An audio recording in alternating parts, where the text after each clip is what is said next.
Saudações! Na unidade 1, você viu que a economia é considerada a ciência da escassez. Isso significa que a ciência econômica se preocupa em estudar a atividade produtiva, dando especial atenção à questão do uso mais eficiente dos recursos materiais disponíveis, de forma a evitar desperdícios desnecessários, visto que esses recursos produtivos são considerados escassos.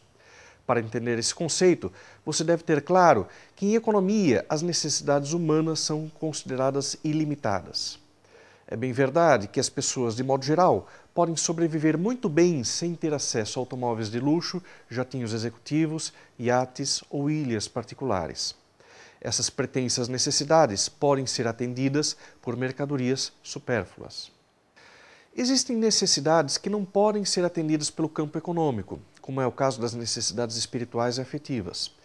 Mas existem outras necessidades cujo atendimento é fundamental para a sobrevivência do indivíduo, como é o caso da alimentação, do vestuário e da habitação. De modo geral, depois que uma pessoa tem suas necessidades básicas atendidas, outras surgem no seu lugar, mantendo o ser humano permanentemente insatisfeito, querendo consumir cada vez mais. Por isso, muitos brasileiros sonham com um padrão de consumo equivalente ao da sociedade norte-americana, a mais consumista do mundo. Mas isso não significa que os americanos estejam satisfeitos. Na verdade, eles consideram que suas necessidades ainda não foram plenamente atendidas. Por isso, querem consumir ainda mais. Essas necessidades são atendidas, em sua maioria, por um conjunto de bens e serviços colocados à disposição da sociedade. Entretanto, esses bens e serviços precisam ser produzidos e a sua produção depende de vários recursos produtivos ou fatores de produção que foram primeiramente classificados pelo economista francês Jean-Baptiste Say em 3 categorias diferentes. A primeira delas é a terra, que compreende as terras cultiváveis, as florestas, as minas, os recursos naturais de modo geral.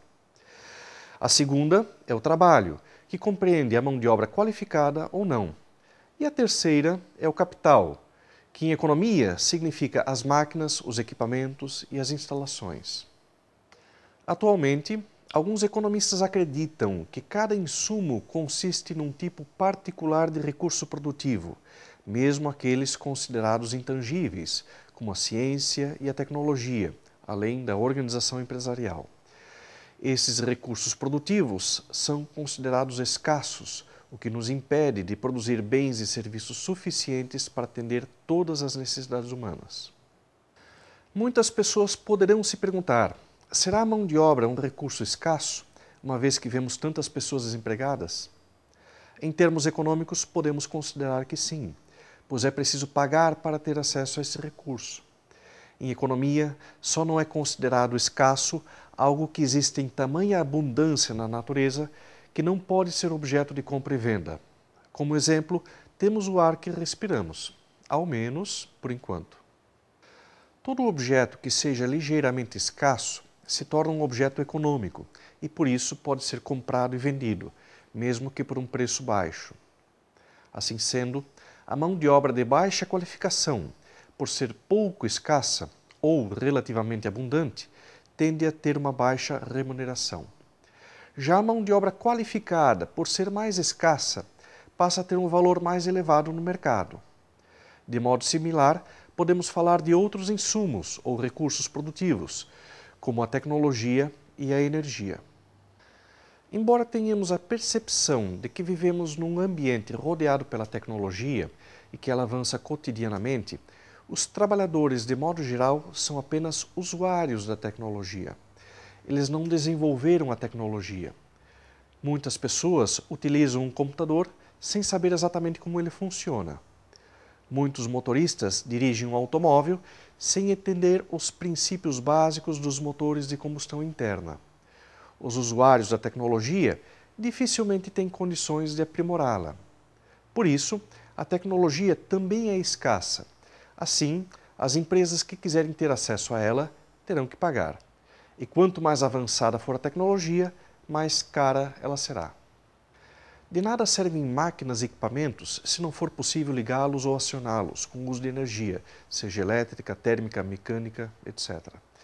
Está ficando cada vez mais evidente para a sociedade mundial que as fontes energéticas são limitadas e, portanto, escassas. O seu uso deve ser muito bem planejado, pois o seu esbanjamento nos dias atuais pode comprometer o crescimento econômico das gerações futuras.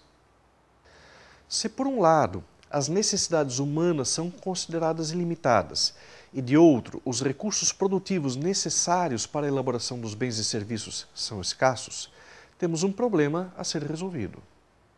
Nem todas as pessoas da sociedade terão suas necessidades plenamente satisfeitas. Em função da escassez dos recursos, cada sociedade terá de eleger prioridades e definir quais necessidades e as necessidades de quem serão atendidas primeiramente. Além disso, cada sociedade terá de definir seus métodos de produção em função das tecnologias e dos recursos disponíveis. Países tecnicamente avançados poderão se dar ao luxo de utilizar tecnologias de ponta. Países de terceiro mundo terão de se estruturar com tecnologias convencionais. A economia de cada país será organizada em função das prioridades estabelecidas e das relações de produção adotadas. Nos países capitalistas, essas decisões econômicas a respeito da produção e distribuição de riquezas são predominantemente tomadas pelo mercado, ou seja, pelo setor privado, cujas decisões são respaldadas pelos consumidores. Já nos países socialistas, essas decisões são, em grande parte, tomadas ou influenciadas pelo Estado. Por enquanto, vamos ficando por aqui. Espero vocês na próxima unidade. Bons estudos!